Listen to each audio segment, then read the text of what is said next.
selamat siang anak-anak. Siang. Selamat siang. Siang.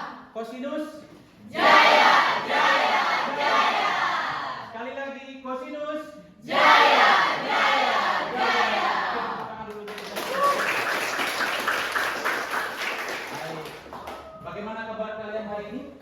Baik. Baik ya. Oke, hari ini kita pembelajaran kita hari ini bertepatan dengan Hari Guru Nasional ya. Hari Guru Nasional tanggal 25 November 2022. Ini Hari Guru yang ke-77 tahun.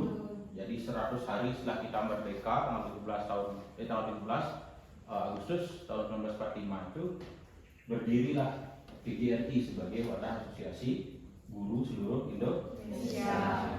Nah, di sini Bapak sebagai guru artinya menjadi juga bagian dari PGRI. Bapak berusaha untuk memberikan pelayanan terbaik kepada kalian selaku pendidik. Jadi bagaimanapun nanti hambatan kalian saat belajar, khususnya saat belajar sejarah, Bapak wajib untuk mengakomodasi apapun kepentingan, kemauan dan apapun yang kalian butuhkan dalam pembelajaran. Jadi jangan suka-suka dengan Bapak ya.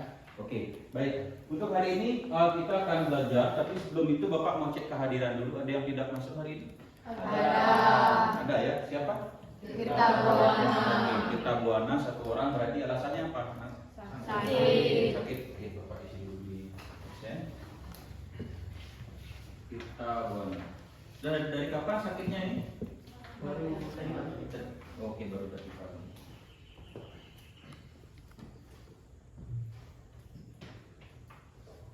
Nomor absen 5 ya. Baik.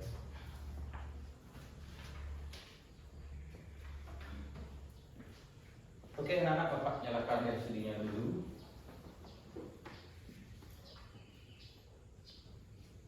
Oke, semua sudah bawa buku paket dan buku catatan ya? Sudah. Akan dikeluarkan.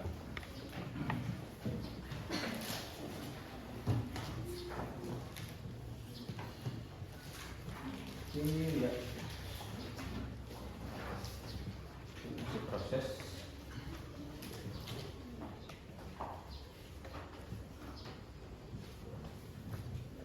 Oke, terlihat anak-anak ya? Iya. Lihat ya, yang di belakang? Lihat ya. Oke, jadi hari ini kita akan belajar tentang ini ya, secara garis besar yaitu integrasi Timur ke NKRI. Nah, mungkin kalian pernah mendengar yang namanya wilayah Timur kan? Ada yang pernah dengar ya? Pernah ya? Oke, secara lengkap kita akan lihat di slide berikut ini. Nah, jadi kita ke tahap yang pertama dulu yaitu persepsi ya. Tahap pertama, silakan kalian perhatikan peta yang Bapak sajikan di slide. Nah, ini adalah peta Indonesia. Timur itu di mana sih letaknya? Timur letaknya adalah di sini. Ya. Jadi di Pulau Timor bagian timur, makanya namanya adalah Timur. Sedangkan bagian baratnya adalah wilayah Indonesia yaitu Provinsi Nusa Tenggara Timur. Mungkin kalian pernah dengar Kota Kupang ya? Iya. Pernah. Kota Kupang, kemudian ada Komodo, Flores, pernah dengar? Hal itu adalah yang termasuk identitas dari Provinsi Nusa Tenggara Timur yang berada di perbatasan dengan wilayah Timur sekarang. Nah, jadi di pertemuan yang lalu atau di pertemuan ketiga waktu minggu sebelumnya kita sudah belajar tentang kebijakan politik Orde Baru ya, di pertemuan kedua. Sedangkan pertemuan ketiga kan kemarin kita membahas tentang kebijakan ekonomi ya yang terakhir. Nah, di pertemuan kedua itu tujuan dari berbagai kebijakan politik di masa Orde Baru adalah untuk menciptakan stabilitas politik dan keamanan di seluruh Indonesia. Jadi di masa sebelumnya atau masa Orde Lama, kekuasaannya Soekarno, kondisi ekonomi dan politik itu tidak stabil karena ada pemberontakan di 30S, kemudian ada berbagai perlawanan dari daerah. Nah, itu menjadi PR bagi pemerintah Orde Baru pimpinan Soeharto gimana caranya agar kondisi atau stabilitas keamanan di Indonesia ini menjadi bagus atau stabil ya. Sehingga dengan kondisi keamanan yang stabil, pemerintah bisa melakukan yang namanya pembangunan. Kalau kita analogikan secara sederhana ya di lingkungan sekitar kita, kira-kira kalau di Nusa Penida ini misalkan tidak aman, apakah tamu akan ke sini? Turis? Tidak kan? Kalau turis tamu tidak sini, di sini ada nggak pembangunan hotel, restoran itu ada tidak? Kemudian kalau tidak ada kemajuan seperti itu, ada nggak fasilitas-fasilitas seperti jalan yang dibetulkan, ada SPBU, ada pelabuhan, ada nggak kira-kira? Tidak. Maka modal dasar pembangunan itu adalah keamanan. Dengan adanya jaminan keamanan, stabilitas, orang itu mau datang ke sana. Dengan orang datang ke sana berarti ketika ada manusia itu tinggal di sana, masyarakat tinggal di sana memerlukan yang namanya infrastruktur. Maka barulah ada pembangunan. Anggaplah di sini ya. Kenapa di Nusa Penida ini lebih banyak ada sekolah dibandingkan dengan wilayah di Pulau Nusa Lembongan misalnya? Ya karena di sini jumlah penduduknya lebih banyak. Berarti mereka punya anak, otomatis salah satu kebutuhan anaknya adalah sekolah, ya pendidikan dibandingkan dengan wilayah Nusa Lembongan atau Nusa Tenggara. Ya. Nah kemudian dalam rangka menciptakan stabilitas politik dan keamanan ini, ternyata di wilayah tetangga yang sebelumnya tidak masuk ke wilayah RI terjadi konflik, terjadi pertentangan yang mengancam keamanan Indonesia. Maka karena terjadi konflik, Indonesia kemudian mengusahakan adanya integrasi wilayah Timur-Timur KPRI. Integrasi itu maksudnya menggabungkan. Jadi wilayah yang semula bukan bagian dari Indonesia, karena dia tidak aman, ya daripada dia mengganggu Indonesia, lebih baik dia disatukan atau digabungkan ke wilayah NKRI. Nah, itulah yang akan kita pelajari di pertemuan kali ini. Kira-kira sampai sana dulu ada pertanyaan. Terbayang ya apa yang akan kita pelajari ya. Jadi dari awal wilayah Timur-Timur itu bukan wilayah RI. Jadi kita merdeka tanggal 17 Agustus 45, Timur-Timur bukan masuk wilayah RI. Jadi dia adalah wilayah jajahan Portugis. Sedangkan wilayah kita adalah bekas jajahan Belanda. Sehingga dia secara historis bukan bagian dari Indonesia. Tapi karena dia tidak aman, karena dia mengancam keamanan kita, maka pemerintah Orde Baru saat itu menginginkan Timur-Timur gabung saja ke Indonesia. Jadi diintegrasikan. Paham ya? Paham? Benar. Yakin ya?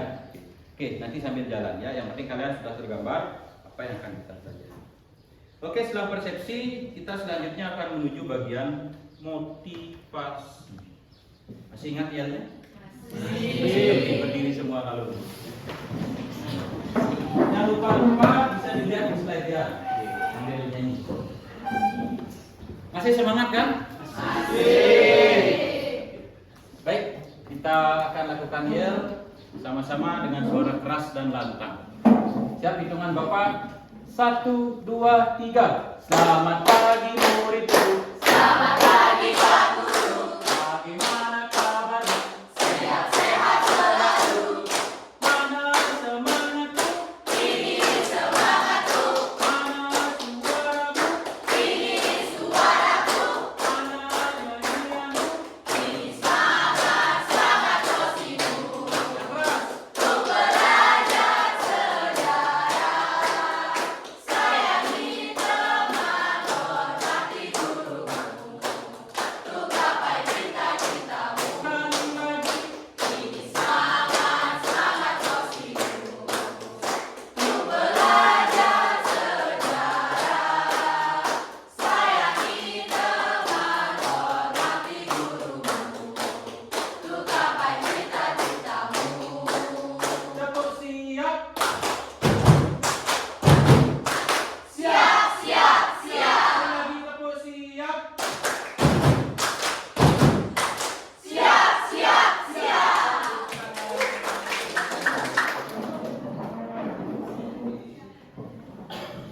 Waduh, sampai batuk kok Pak. Oke, Berikutnya setelah motivasi, jadi Bapak harapkan setelah tadi kita menyanyikan yel-yel, motivasi dalam belajar sejarah ini menjadi meningkat. Sekarang kita akan ke apa sih kompetensi dasar dan tujuan pembelajaran. Nah tadi dia persepsi Bapak sudah menyampaikan tentang apa yang kita pelajari. Sekarang apa sih tujuan kita belajar? Ya. Yang pertama untuk KD, masih tetap KD-nya di pertemuan yang sebelumnya. Jadi materi ini masih masuk dalam KD 3.5, KD terakhir di semester 1, yaitu tentang menganalisis perkembangan kehidupan politik dan ekonomi bangsa Indonesia pada masa Orde Baru. Nah, Bapak langsung ke tujuan pembelajarannya. Jadi IPK-nya sama dengan tujuan pembelajaran.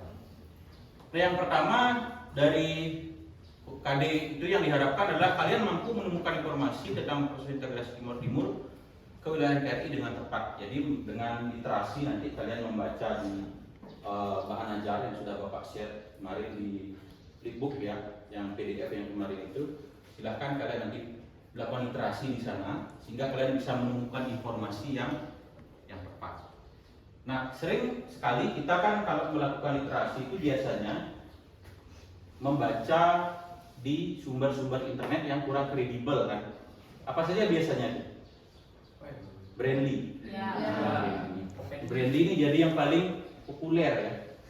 Yang kedua biasanya adalah Wikipedia. Memang sih bisa dijadikan rujukan tapi dia tidak valid 100%. Jadi setiap orang bisa ngedit-ngedit. Nah, oleh karena itu Bapak sediakan bahan ajar agar kalian bisa informasinya tepat ya, tidak miss nanti. Yang kedua adalah setelah kalian melakukan kegiatan literasi dan mempelajari masalah, nanti memecahkan masalah, kalian diharapkan mampu mengaitkan apa sih hubungan antara revolusi anyelir, jadi ada namanya revolusi anyelir atau revolusi bunga, dengan munculnya partai-partai politik di Timur Timur dengan tepat. Jadi ada revolusi anyelir, kemudian ada pembentukan partai, apa kaitannya nanti ya. Kemudian yang ketiga, kalian juga diharapkan mampu menganalisis apa yang menyebabkan krisis politik di Timur Timur pasca revolusi anyelir. Jadi setelah revolusi anyelir itu ada yang namanya krisis politik yang terjadi di Timur Timur. Ya. Apa yang menyebabkan munculnya krisis politik tersebut? Nah, permasalahan keempat, tujuannya adalah kalian mampu mengaitkan kondisi perang dingin dengan integrasi wilayah Timur Timur ke NKRI dengan tepat. Nah, ternyata integrasi Timur Timur ini juga ada hubungannya dengan yang namanya perang dingin. Masih ingat atau pernah baca tentang perang dingin? Perang yang pakai S. Perang dingin adalah perang yang berlangsung antara blok barat dan blok timur. Tapi perangnya tidak perang frontal langsung. Ya. Jadi perang istilahnya dia saling menunggu, ya saling menggertak, saling berebut pengaruh. Nanti kita akan pelajari. Nah, kemudian yang kelima, yang terakhir adalah kalian diharapkan mampu menguraikan langkah-langkah pemerintah RI dalam usaha integrasi wilayah Timur Timur ke NKRI dengan tepat. Jadi apa saja langkah-langkah yang dilakukan oleh pemerintah RI untuk menyatukan wilayah Timur Timur itu ke wilayah NKRI. Nah, itu yang kognitif. Kemudian yang psikomotor, yang keterampilan. Jadi nanti melalui mengerjakan LKPD ada dua. Yang pertama, kalian diharapkan mampu membuat laporan hasil analisis dalam bentuk tulisan dan atau media lain dengan baik.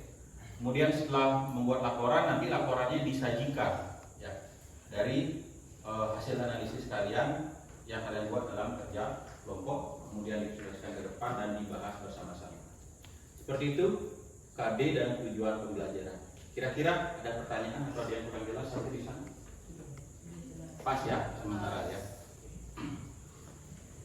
Nah, berikutnya ketika kita sudah tahu apa tujuan kita belajar hari ini, sekarang yang perlu kita tahu adalah apa yang akan kita lakukan hari ini.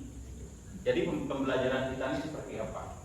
Nah, pembelajaran kita hari ini secara garis besar modelnya sama dengan yang pertemuan sebelumnya, yaitu kita masih menggunakan model problem based learning atau pembelajaran berbasis masalah atau berbasis problem. Ya. Kemudian bagaimana langkah-langkahnya? Tentu saja langkah-langkahnya kalian nanti berkolaborasi dalam kelompok yang sudah Bapak bagi. Silakan nanti didiskusikan permasalahannya sesuai dengan yang Bapak bagikan di LKPD. Kemudian setelah kalian berkelompok, kalian berdiskusi dalam kelompok untuk memecahkan masalah dengan cara berdiskusi diskusi, literasi dan sebagainya.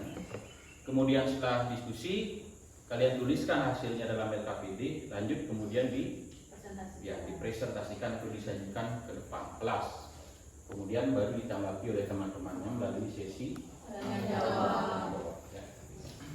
Nah, kemudian penilaiannya yang Bapak lakukan apa saja? Nah, penilaian yang Bapak lakukan adalah penilaian proses dan hasil belajar. Yang pertama adalah penilaian sikap, ya, bagaimana sikap kalian dalam pembelajaran di dalam kelas, penilaian afektif.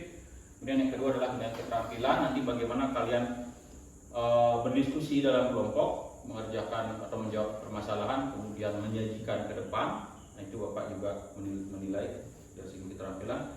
Yang ketiga adalah tentunya pengetahuan, bagaimana kalian bertanya, menanggapi, termasuk nanti hasil belajarnya kita ukur melalui post-test di akhir kegiatan pembelajaran. Nah, itu aksi kita hari ini, anak-anak.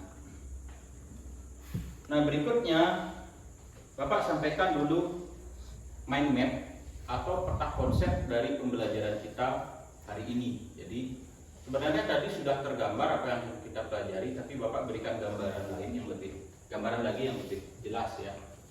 Nah, di sini adalah gambar ini, kira-kira gambar orang sedang apa ini? Demo ya, sedang demonstrasi. Nah, ini mereka membawa bendera Timor Leste atau Timur. Nama negaranya Timor Leste. Nah, kemudian gambar yang pojok bawah adalah gambar tentara yang membawa senjata, di mana di pucuk senjatanya itu ada bunga apa kira-kira?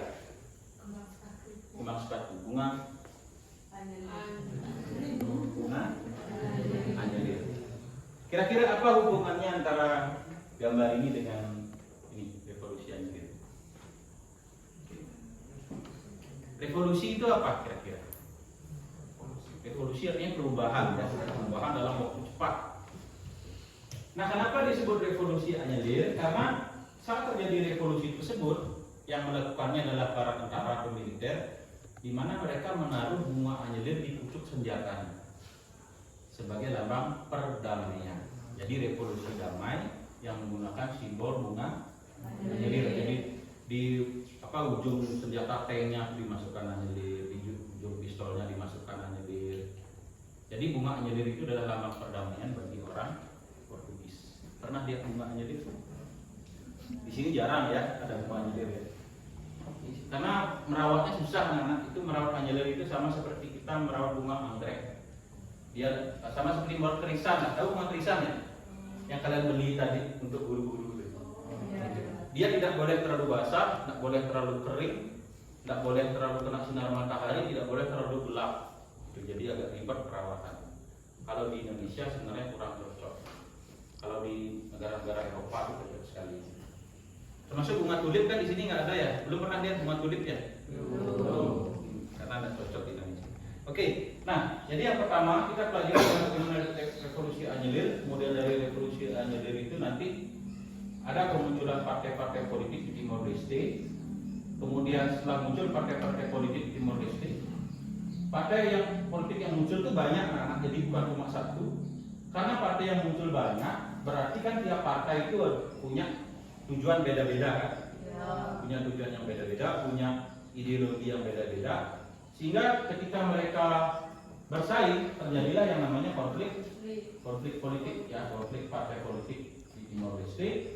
Kemudian yang terakhir adalah bagaimana langkah-langkah pemerintah itu dalam usaha integrasi Timur. Jadi mengatasi konflik tersebut dengan menggabungkan wilayah Timur ke NKRI. Oke, nah baik, itu adalah fase bagian pendahuluan, kegiatan pendahuluan yang telah kita lewati bersama. Sekarang kita masuk ke bagian inti, yaitu di fase 1, yaitu yang pertama adalah orientasi masalah. Di sini ada video, namun sebelum Bapak tayangkan videonya, Bapak akan bagikan dulu videonya untuk kalian isi nanti. Silahkan duduk berdasarkan kelompok yang sudah dibaca.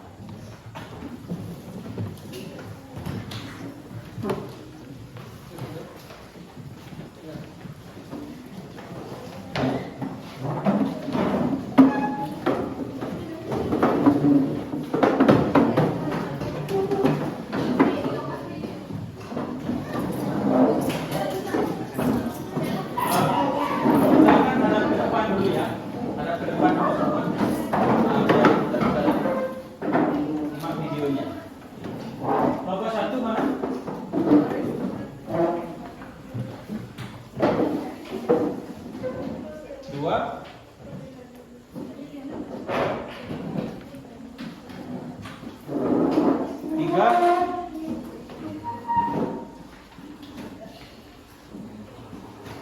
4. Oke.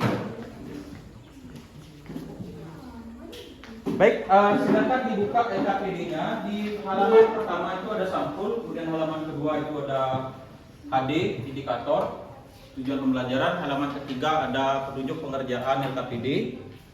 Halaman keempatnya ada screen capture video yang akan Bapak tayangkan. Kemudian di bawahnya ada pertanyaan orientasi masalahnya. Silakan nanti pertanyaan itu dijawab, didiskusikan di kelompok, dijawab di halaman berikutnya. Bapak sudah sediakan tempatnya di fase 1. Ya. Bagaimana tanggapan kalian tentang video ini? Ya. Nah, kemudian di bagian berikutnya itu sudah menuju ke orientasi masalah yang per kelompok. Jadi Bapak sudah bagikan di fase 2 dan 3. Itu masing-masing kelompok 1 sampai 4 sudah Bapak bagi permasalahannya, kemudian dijawab di halaman berikutnya. Hasil diskusi, kemudian di belakang nanti baru menyimpulkan pembelajaran bersama-sama di fase kelima, ya. Oke, itu kira-kira. Sekarang mari kita saksikan dulu, mari silakan disimak video yang berikut ini.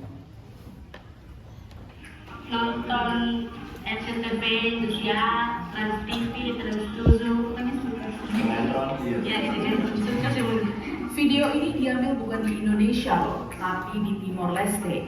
Kedekatan geografis dan bahasa bikin orang Timor Leste nonton tayangan televisi Indonesia. Bahkan sampai apal tuh artis-artis dari Indonesia. Betran Peto, Ayu Ting Ting, Agnes Mo. Eits, tapi produk Indonesia yang dinikmati orang Timor Leste nggak cuma tontonan televisi. Barang-barang dari Indonesia juga membanjiri pasar Timor Leste. Seberapa banyak Timor Leste impor dari Indonesia? Banyakan mana? Impor dari Cina atau Indonesia di Timor Leste? Yuk dibuka datanya. Di Mata Najwa episode 20 tahun Timor Leste yang kamu bisa tonton lewat link di atas ini, ada seorang pedagang yang bercerita banyak barang dagangannya diimpor dari Indonesia. Banyak itu bahan 9 pokok itu banyak dari Indonesia. Itu memang sesuai dengan data perdagangan Timor Leste. 35,6% impor Timor Leste berasal dari Indonesia. Sedangkan Cina di urutan kedua menyumbang 30%, lalu Singapura di angka 10,6%. Angka impor Timor Leste dari Indonesia dan Cina emang mirip-mirip, tapi jenis komoditasnya berbeda. Dari Indonesia, Timor Leste sebagian besar impor bahan makanan, alat transportasi, minyak sawit, hingga produk kimia dan semen. Tapi dari Cina, sebagian besar yang diimpor adalah beras, baja, mesin elektronik, hingga tekstil. Itu dari sisi impor ya. Gimana kalau dari sisi ekspor? Nilai ekspor Timor Leste tampak jauh lebih kecil dari nilai impor. Minyak bumi mentah dan gas mendominasi ekspor Timor Leste. Angkanya mencapai 80,4%. Saking dominannya, lebih dari 80% pendapatan negara ini juga berasal dari minyak bumi dan gas.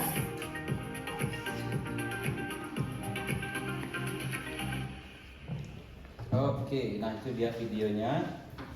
Jadi anak-anak, ini adalah contoh sumber belajar di YouTube yang bisa kalian gunakan, yang penjelasannya tidak membosankan. Jadi videonya singkat, cuma 2-3 menit saja, tapi bikin kita itu langsung paham tentang apa yang mau kita pelajari. Misalkan materi-materi apa, tidak hanya sejarah ya, materi-materi biologi, materi pelajaran apapun yang kalian rasa kok kayaknya ribet ya penjelasannya. Nah, cari di YouTube dengan menggunakan situs-situs atau channel-channel seperti ini.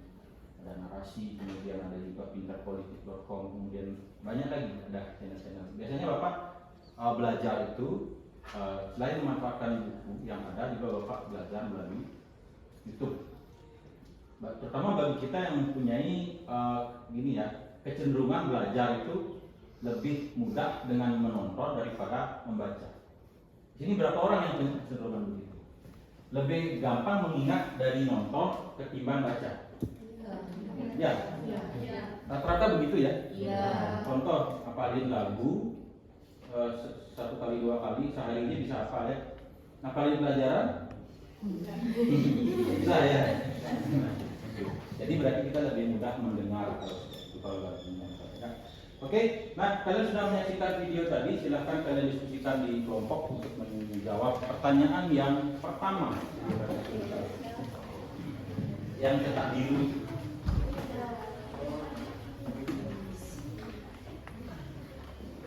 Setelah kalian nonton video tadi, kan melihat ya bagaimana masyarakatnya, Nah, dari video itu kira-kira gambaran kalian tentang kondisi Timor Leste sekarang itu seperti apa?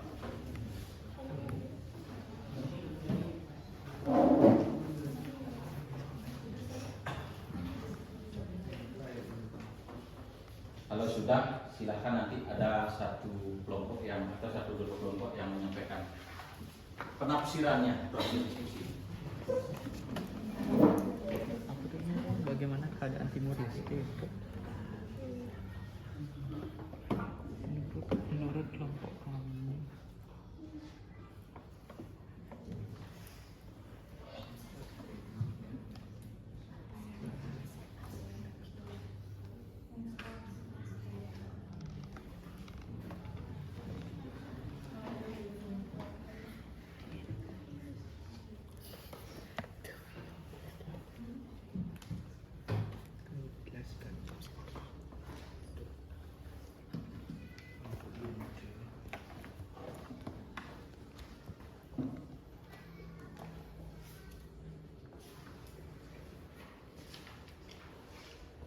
Ada yang sudah?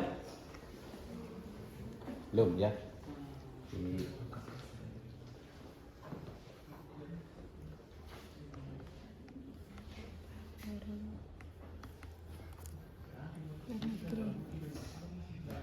Sudah bisa ada. Jadi dia awalnya bukan sudah kita masuk bisa ada.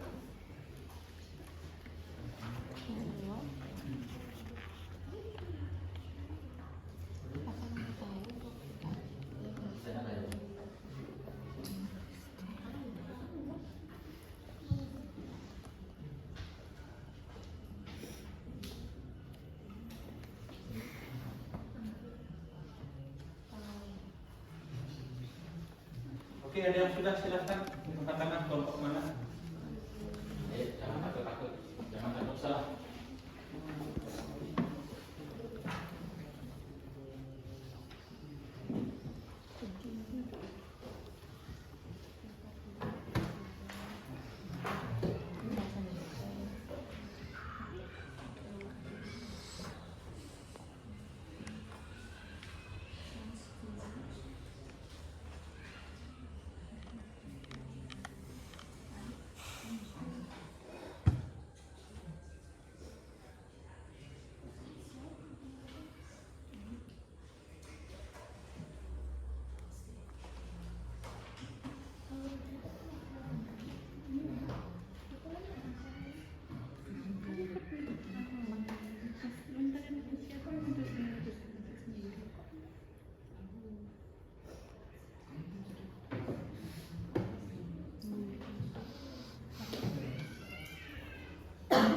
Ayo, siapa yang mau menyampaikan?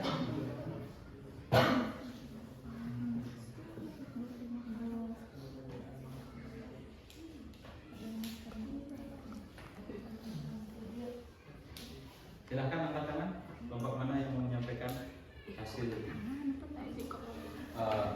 diskusinya biar orientasi masyarakat satu. Silakan. Iya, langsung sebutkan perkenalkan diri dan nama Polda. Baik, terima kasih atas kesempatan yang diberikan kepada saya. Perkenalkan, nama saya Koman Sesa Cahaya Kamisela. Di sini saya mewakili kelompok saya, yaitu kelompok 4, untuk menyampaikan beberapa jawaban dari pertanyaan setelah menonton video tadi. Jadi yang pertama itu, bagaimana kondisi Timor Leste sekarang? Menurut saya kondisi Timor Leste sekarang itu masih kurang maju karena masih mengimpor barang-barang dari luar negeri, dan bahkan Timor Leste masih menggunakan bahasa Indonesia. Dan yang kedua, pertanyaan yang kedua yaitu, apakah kamu tahu bahwa Timor Leste pernah menjadi bagian NKRI? Ya tahu. Jadi Timor Leste itu bergabung resmi pada tanggal 17 Juli 1976 dan bergabung menjadi provinsi ke-27 Indonesia. Sekian, terima kasih. Oke, bagus sekali, berikan tepuk tangan. Baik. Oke, Sesa Cahaya Kamisela dari kelompok 4 ini sudah mewakili. Maaf ya. Nah, jadi bagaimana kondisi Timor Leste kalau dilihat dari video yang tadi? Nah, dari video yang tadi sudah kita lihat ya. Yang pertama, Timor Leste itu setelah berpisah dari Indonesia itu sampai sekarang ternyata kehidupan ekonominya masih kurang maju. Bahkan dari segi pendapatan per kapita di Asia Tenggara, Timor Leste itu termasuk negara yang pendapatan per kapitanya paling rendah. Kenapa? Karena berbagai faktor, salah satunya adalah mereka terlalu tergantung kepada migas, sektor migas tadi, minyak bumi dan gas alam yang ekspornya mencapai 80% dari total ekspor Timor Leste, sehingga hasil lain itu secara garis besar sedikit, jadi hanya migas saja. Sedangkan migas mereka dikelola sekarang oleh perusahaan Australia, jadi bukan perusahaan mereka sendiri yang mengelola, tapi dikelola oleh perusahaan dari Australia, sehingga bagi hasil kan pasti. Nah, sehingga pendapatan dari migas itu juga tidak terlalu banyak. Kemudian tingkat pendidikan, tingkat kesehatan dan juga kesejahteraan di Timor Leste itu masih lebih rendah daripada di Indonesia yang di masa sekarang. Tapi kemudian apa yang membuat kita tertarik untuk menguasai Timor Leste? Salah satu faktornya adalah karena di Timor Leste itu di Timur ada migasnya, potensi migas, di mana di masa Orde Baru migas ini menjadi salah satu pendapatan utama dari Indonesia. Kalian mungkin tahu Pertamina ya? Pasti tahu ya, beli bensin di sana terus. Nah, Pertamina itu sekarang logonya kan adalah hijau, merah, biru, garis-garis gitu ya. Dulu sebelum kita impor minyak, masih kita nih negara pengekspor minyak, logo Pertamina itu kuda laut. Kalau kalian lihat logo lama Pertamina itu logonya adalah kuda laut. Kuda laut dua begini, kemudian bintang di tengahnya bintang merah, perisai biru. Kuda itu lambang apa? Kalau kita lihat dari mitologi atau dari kisah-kisah dulu, kuda itu lambang apa? Kekuatan, kejayaan. Biasanya orang-orang yang punya kuda itu adalah orang-orang yang memiliki kekuatan atau kekuasaan, raja, panglima pasukan. Orang biasa kan jarang yang punya kuda. Kalian punya kuda di rumah? Kuda. Pasti kuda ya. Main-mainan. Jadi kuda laut berarti adalah kita dulu di Pertamina itu masih berjaya dengan migas Indonesia. Karena kita dulu mengekspor migas. Sekarang kenapa logo Pertamina-nya ganti? Salah satu faktornya kita tidak lagi mengekspor migas, tapi kita mengimpor migas. Jadi kita malah beli dari negara lain. Makanya tidak sesuai lagi logo kuda laut itu diganti dengan logo garis-garis yang hijau, merah, biru. Baik, itu kira-kira. Nah, sekarang apa hubungannya video tadi dengan permasalahan? Nah, jadi kalau kita lihat wilayah Timor Leste, seperti tadi Bapak bilang di awal bahwa wilayah Timor Leste ini sejak awal bukan wilayah NKRI saat kita merdeka. Tapi kemudian dalam prosesnya menjadi wilayah kita, tadi disebutkan oleh Desa adalah tahun 76. Tapi kemudian di tahun 2000-an dia merdeka lagi, berdiri menjadi negara sendiri yang sekarang dikenal dengan Timor Leste. Nah, oleh karena itu Bapak sudah bagi permasalahan yang akan kalian bahas masing-masing kelompok. Kelompok satu membahas tentang kaitan revolusi Anyelir dengan munculnya partai politik di Timor Timur. Yang kedua, analisis penyebab munculnya krisis politik di Timor Timur pasca revolusi Anyelir. Kelompok tiga membahas tentang apa kaitan antara perang dingin dengan integrasi Timor Timur ke RI. Kemudian yang keempat adalah bagaimana analisis langkah-langkah pemerintahan dalam integrasi Timor Timur ke wilayah. Nah, silahkan kalian bahas permasalahan ini dalam diskusi di kelompok. Manfaatkan sumber atau bahan ajar yang Bapak kirim dan media yang sudah Bapak kirim. Silahkan cari literasi di sana jadikan bahan diskusi. Waktu pengerjaannya Bapak galak hanya 20 menit saja. Silahkan dimulai bekerja dari sekarang. Kalau ada yang kurang jelas bisa tanya. Kita mulai dari kelompok satu dulu kan, kelompok satu. Oke, kita. Ada satu yang bukan. Oke, jadi mulai sekarang.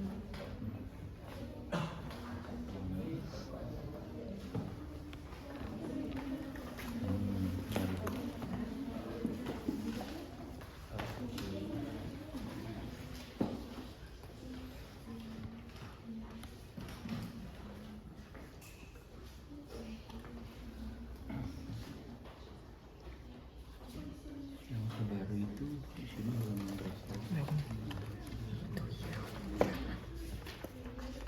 Ucapan itu masalah ini.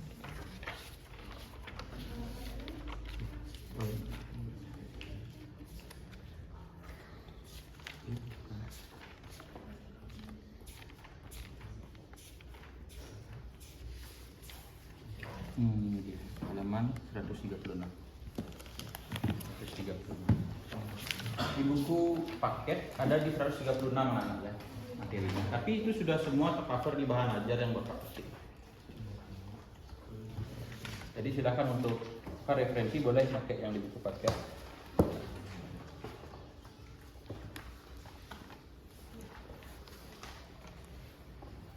Ini dia sih.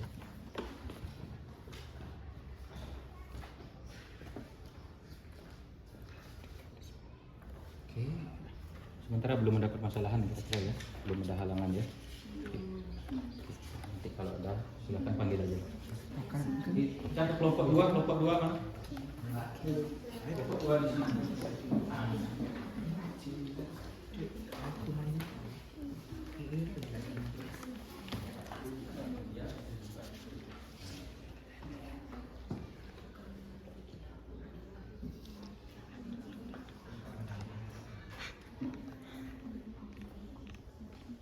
Pakai medianya itu pakai metode karya, penjelasannya cari di bahan ajar, lebih apa?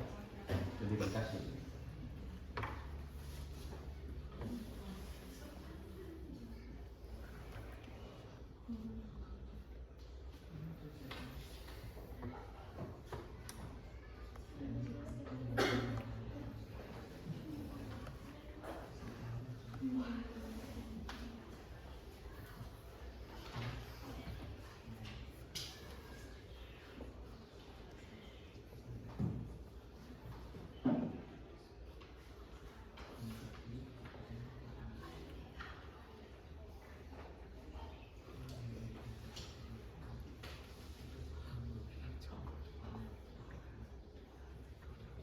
Kelompok 4 ya. Di bahan ajar. Oh ini.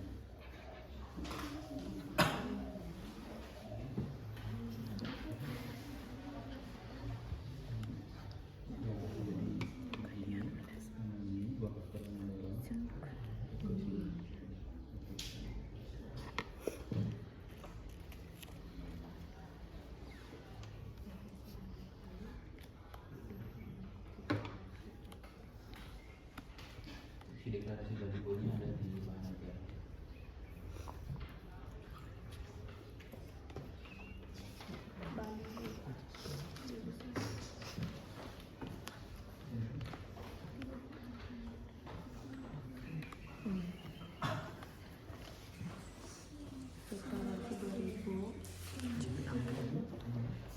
Bahkan pernyataan kesepakatan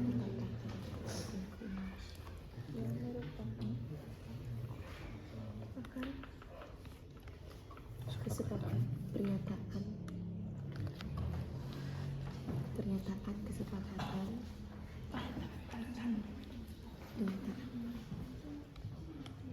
empat partai untuk bergabung ke Indonesia. Empat partai.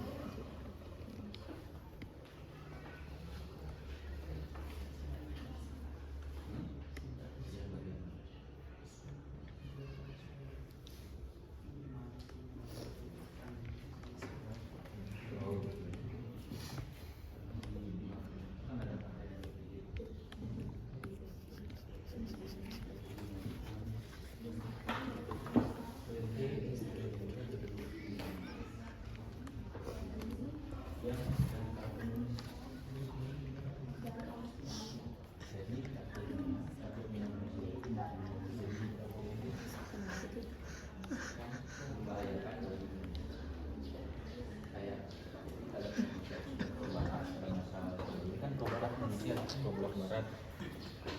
Jadi takutnya timur itu dekat dengan kita jadi spionase ya, berbahaya. Sama kayak wilayah Kuba yang ada di dekat Amerika Serikat. Kubanya komunis, Amerika Serikatnya kan musuh komunis. Nah jadi takutnya nanti Uni Soviet itu sebagai Blok Timur memanfaatkan Timur Timur sebagai tempat dia naruh rudal dan sebagainya untuk meneror Indonesia yang pro barat.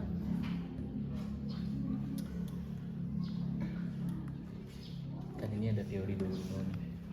Teori domino, ketika satu negara jatuh ke komunis, negara di samping-sampingnya rawan jatuh ke komunis, kayak main dom gitu kan, nyambung dia.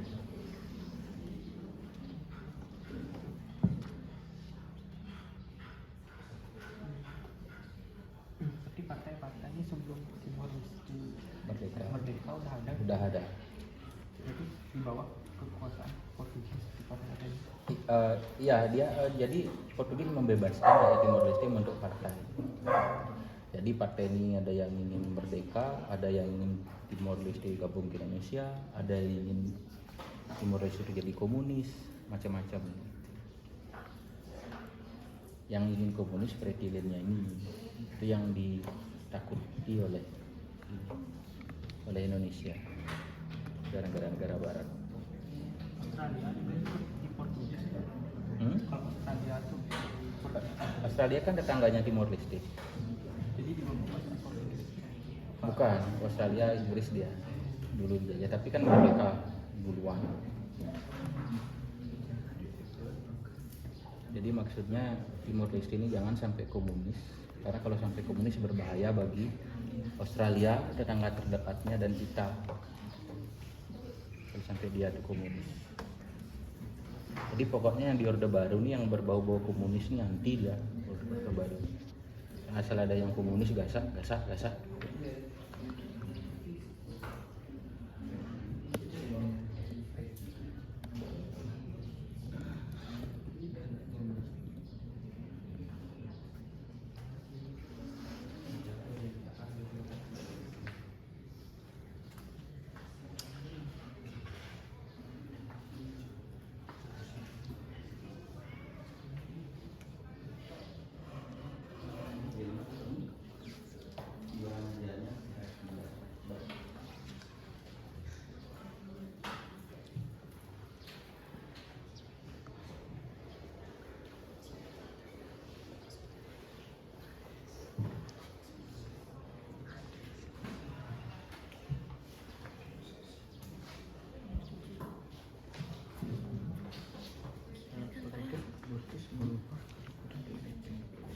Yang videonya mana?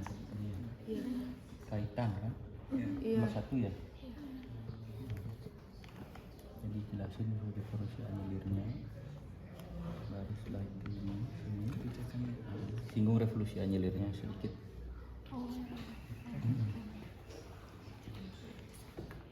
Revolusi anilirnya ditulis.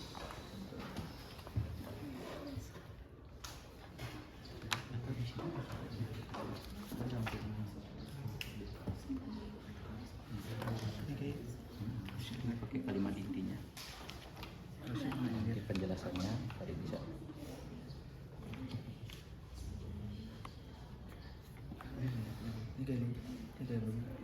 Kemarin ada mertua nih diperbolehkan membuat partai di kelima kayak nah itu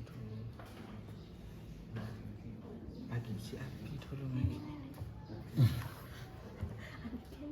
Nomor 1. Kalian kan dapat nomor 1.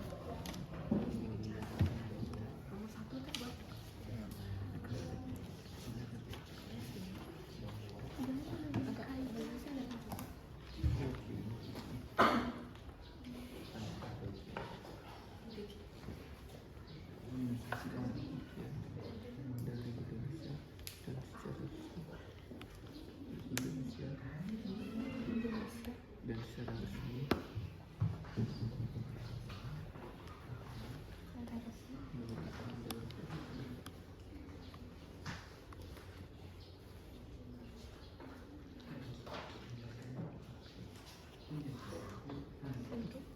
sebagai provinsi dan tingkat 1 Provinsi. daerah tingkat 1 yang ke-27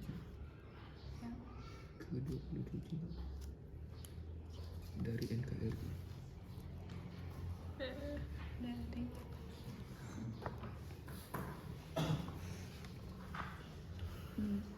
Tuh kan? Yang ditandatangani oleh Presiden Soeharto. Jangan bisik-bisik.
Alasan yang dibaliknya ada juga. Alasan formalnya adalah kita punya posisi dari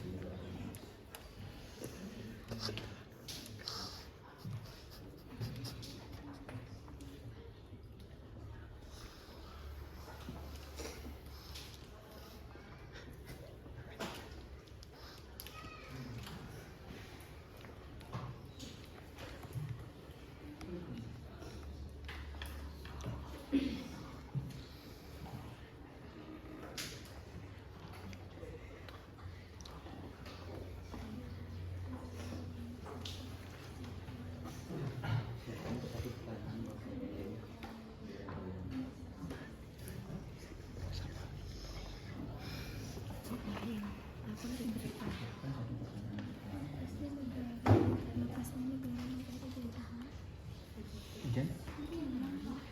Aduh.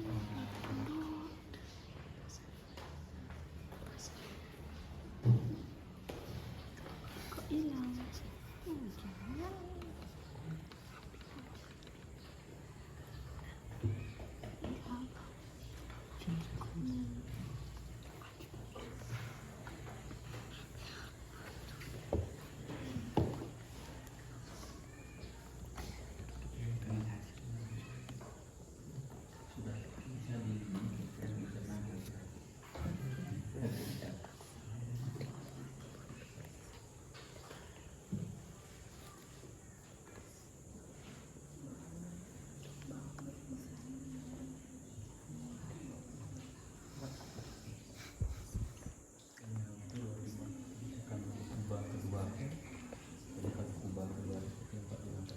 negara Kuba wilayahnya dia ada di sampingnya Amerika Serikat. Amerika Serikat kan berbalah di sampingnya Kuba ini ke timur tangganya dia. Jadi Uni Soviet selaku pemimpin bertimur maka akan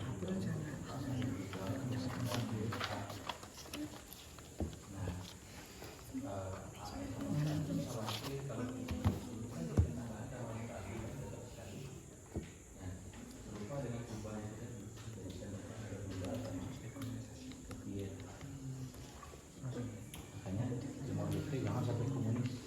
Caranya gimana ya agak komunis? Rusia yang mengambil alih. Iya itu. Karena kita ketahui kan seperti ini. Soeharto nanti jadi presiden itu kan secara tanda kutip ada kontribusi dari negara-negara barat sehingga Soeharto bisa lengser ya. Sekarang Soeharto diharapkan membalas jasa orang negara gimana dengan sudah nekat menjadi presiden bantu agar Timor Leste tidak menjadi negara makanya mau dia serang. Karena kan kalau dulu banyak tentara kan dikirim ke sana maksud mungkin kalau saudara paman kakek pasti punya pengalaman di perang Dia ada di kolonisasi. siapa karena kan presiden bisa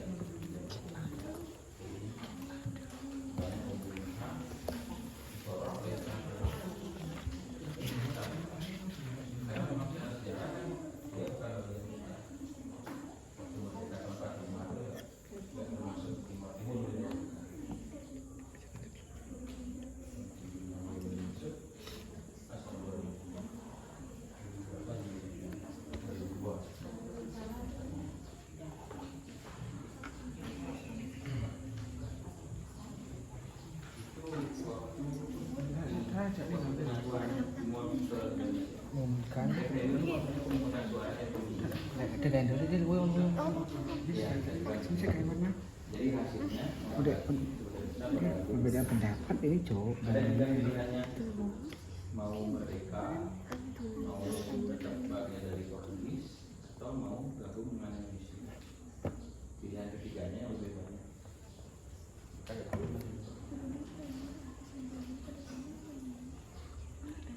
Pemungutan suara kita pakai pemilu.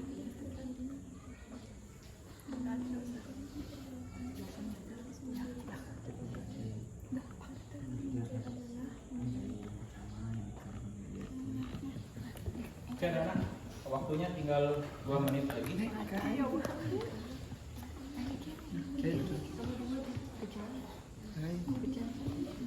Apakah sudah selesai? Ada yang belum selesai? Belum.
Oke, Nana, waktunya Bapak hitung mundur ya.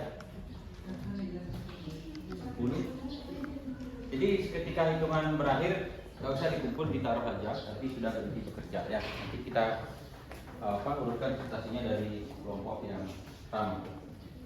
Oke, Bapak hitung mundur. 10, 9, 8, 7, 6, 5, 4, 3, 2, 1. Tangan di atas semuanya. Tidak ada yang masih bekerja ya. Tangan semua di atas. Ini master chef. Oke. Baik, jika sudah, Bapak akan berikan kesempatan secara bergiliran. Kita masuk ke fase 4 ya, untuk menyajikan apa yang sudah kalian kerjakan dalam diskusi itu. Untuk kesempatan pertama, Bapak berikan kesempatan kepada kelompok 1 yang menjelaskan kaitan antara revolusi Anyelir dengan munculnya partai politik di Timor Timur. Silakan kelompok 1 ke depan, berikan tepuk tangan untuk kelompok 1.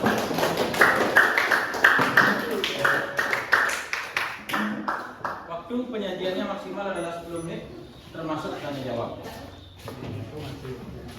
Silakan diperkenalkan dulu.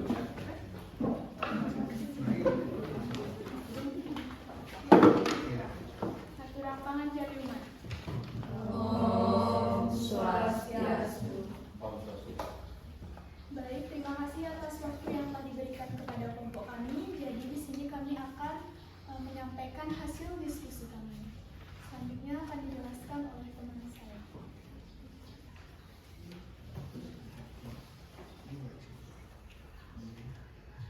Yaitu mengenai mengaitkan revolusi Anyer dengan munculnya partai-partai di Timur Timur.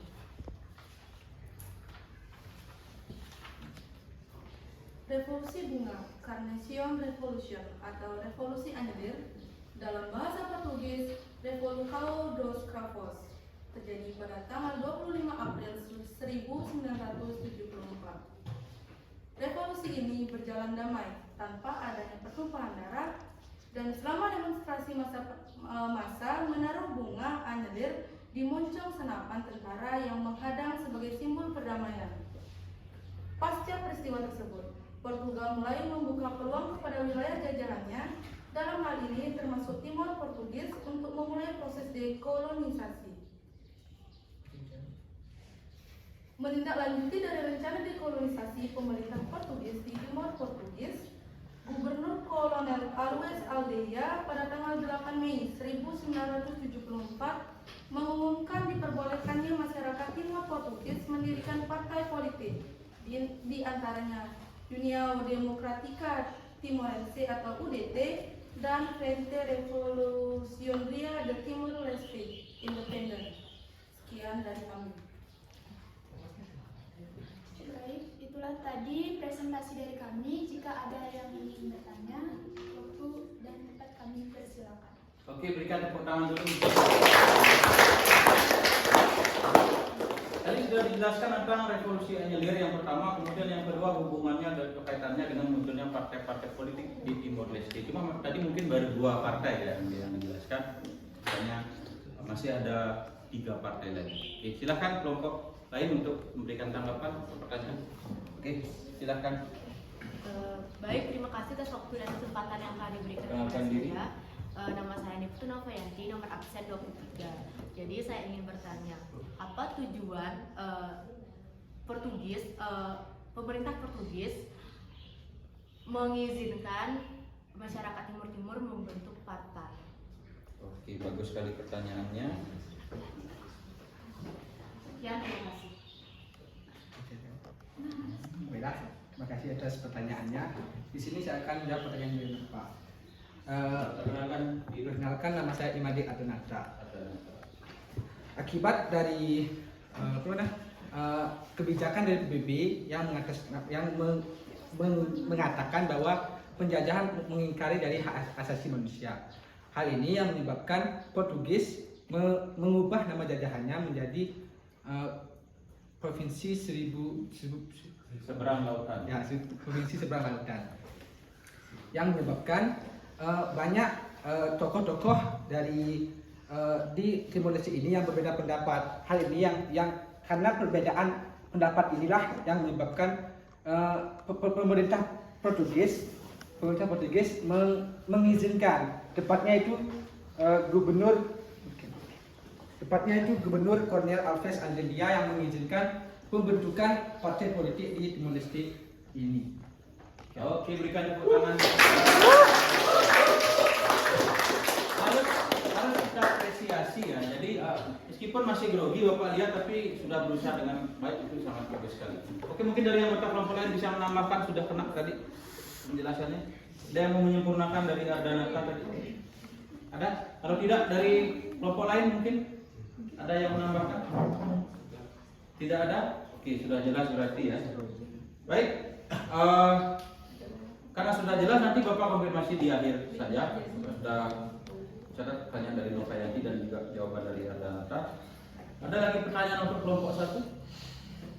Cukup? Cukup. Baik, kalau cukup, waktu yang dihabiskan adalah kurang lebih 5 menit ya dari 10 menit yang sudah dialokasikan. Berarti sudah memanfaatkan waktu dengan baik. Nanti kita akan konfirmasi di sesi berikutnya ya. Baik, silakan diakhiri. Baik, itulah tadi presentasi dari kami. Kami tutup dengan Paramo Santi. Om Santi Santi Santi. Om Santi Santi.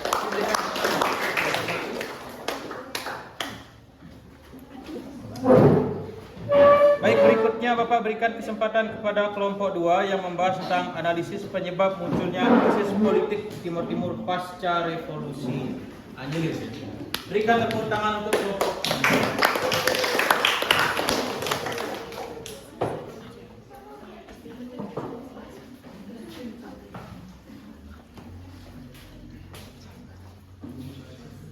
2. Pangan jadi umat. Om Swastiastu. Baik, terima kasih atas waktu dan tempat yang telah diberikan kepada kelompok kami. Jadi di sini kelompok kami akan menyampaikan hasil diskusi. Hasil diskusi akan disampaikan dari rekan kami. Baik, terima kasih atas waktunya. Nama saya Nipta Nurfayanti, saya akan menjelaskan isi dari diskusi kami menganalisis penyebab krisis politik di Timur pasca revolusi Anyelir. Jadi seperti yang dikatakan oleh kelompok pertama tadi, untuk menindaklanjuti dari dekolonisasi pemerintah Portugis di Timur Portugis pada tanggal 8 Mei 1974, Gubernur Kolonel Alves mengizinkan masyarakat Timur untuk membentuk partai. Partai yang dibentuk berjumlah 5. Nah, yang difokuskan pada permasalahan kali ini adalah sebanyak 3 partai. Yang pertama UDT, yang memiliki tujuan untuk memerdekakan Timur-Timur, tetapi langkah pertama yang digunakan yaitu untuk bergabung ke Portugis terlebih dahulu.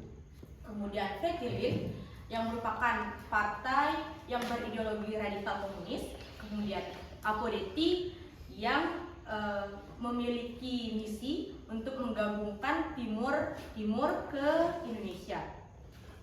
Nah, sejak partai ini terbentuk, terutama UDT, Fretilin, dan Apodeti berusaha untuk menunjukkan eksistensinya nih. Nah, mereka saling bersaing untuk mendapatkan dukungan massa. Kemudian persaingan tersebut semakin memanas, yang menghasilkan persaingan tersebut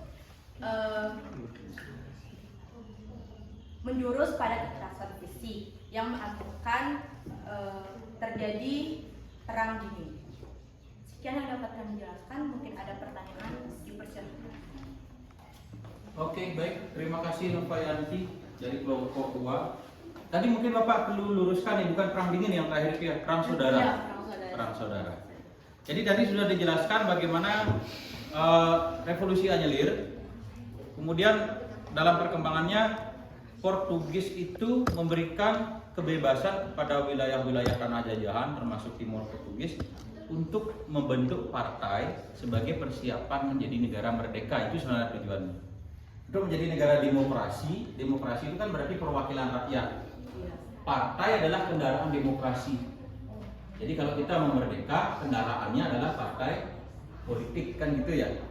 Jadi kendaraan itu kan bisa, kendaraan itu kan dia alat yang kita gunakan untuk menuju dari satu tempat ke tempat lain. Anggaplah tempat tujuan kita adalah kemerdekaan.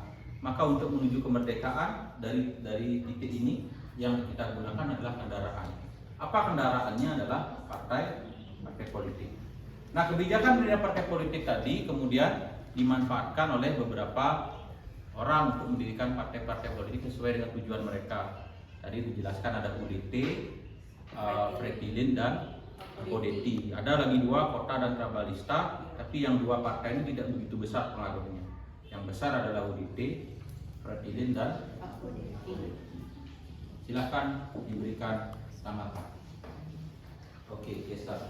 Silakan Kesa. Baik, terima kasih atas kesempatan yang diberikan kepada saya. Perkenalkan, nama saya Cahya Parmisela dari kelompok 4. Di sini saya mau bertanya, Partai Apodeti itu kan ingin mengintegrasikan atau menggabungkan Timur-Timur dengan Indonesia. Nah, mengapa nih partai ini lebih memilih untuk menggabungkan Timur-Timur dengan Indonesia, sedangkan partai-partai yang lain itu memiliki tujuan dan ideologi yang berbeda? Sekian, terima kasih. Oke, terima kasih. Berikan tepuk tangan, pertanyaannya bagus sekali. Oke, apa sebenarnya yang menyebabkan kenapa Partai Apodeti ini ingin wilayah Timur-Timur itu masuk ke NKRI? Kenapa nggak merdeka aja sebagai negara sendiri?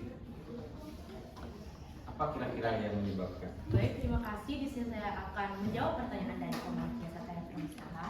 Jadi menurut saya, mungkin sang pendiri Partai Apodeti sendiri memiliki pandangan bahwa Indonesia lebih aman untuk diajak bergabung daripada Portugis. Karena Portugis kan pernah menjajah mereka nih, sedangkan Indonesia tidak pernah menjajah mereka.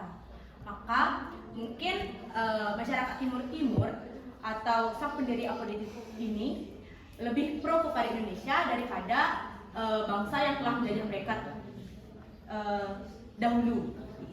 Oke, logikanya jalan ya, bagus sekali. Ada yang menambahkan jawaban dari Novayanti tadi?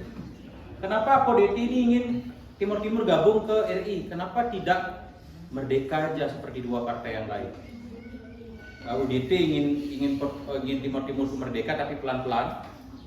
Kemudian Pretilinnya ingin merdeka tapi dengan cara radikal, yaitu mendirikan negara komunis, Republik Demokratik Timor Leste, itu nama negaranya. Sedangkan APODETI ini ingin gabung ke NKRI. Apa yang menyebabkan kira-kira? Ada yang punya pernah baca atau pernah dengar? Karena sebenarnya petinggi-petinggi APODETI ini didekati oleh para intelijen Indonesia. Jadi kan nanti akan dibahas oleh kelompok lain, kelompok berikutnya. Indonesia ini khawatir kalau Timor Leste ini merdeka terus komunis. Daripada merdeka dia tapi jadi negara komunis, lebih baik masuk menjadi wilayah Indonesia agar mereka tidak komunis. Caranya adalah karena mereka sudah ada partai, maka partai-partai itu didekati oleh para intelijen. Jadi orang-orang intelijen di TNI, di ABRI ini diterjunkan ke sana untuk mendekati. Ya samalah kayak kita nonton film agen-agen rahasia. Jadi mereka di sana bertemu, menawarkan suatu opsi, gimana kalau kamu gabung dengan kami akan membantu kamu meraih posisi tinggi di Timur Timur. Mungkin kamu nanti jadi gubernur, mungkin kamu nanti jadi wakil gubernur, kamu jadi ketua DPRD, kamu jadi apa, kamu jadi apa. Kita yang atur. Nah seperti itu pendekatan yang dilakukan. Jadi berhubungan dengan politik domino gitu Kak? Ya. Komunis. Iya betul sekali. Jadi APODETI dan UDT ini sebenarnya awalnya cita-citanya sama, ingin agar merdeka. Tapi ya APODETI didekati oleh intelijen Indonesia. Oke itu ya kurang lebih. Bapak luruskan. Ada lagi pertanyaan untuk kelompok 2? Tidak? Kalau tidak silahkan ditutup presentasi ini. Baik, sekian dari presentasi dari kelompok kami. Kami ucapkan terima kasih dan kami tutup dengan Param Santi. Om Santi, Santi, Santi. Om Santi. Oke, berikan tepuk tangan.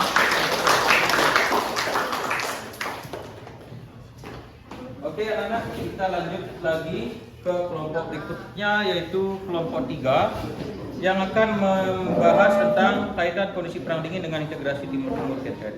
Silakan kelompok 3. Oke, berikan tepuk tangan untuk kelompok 3.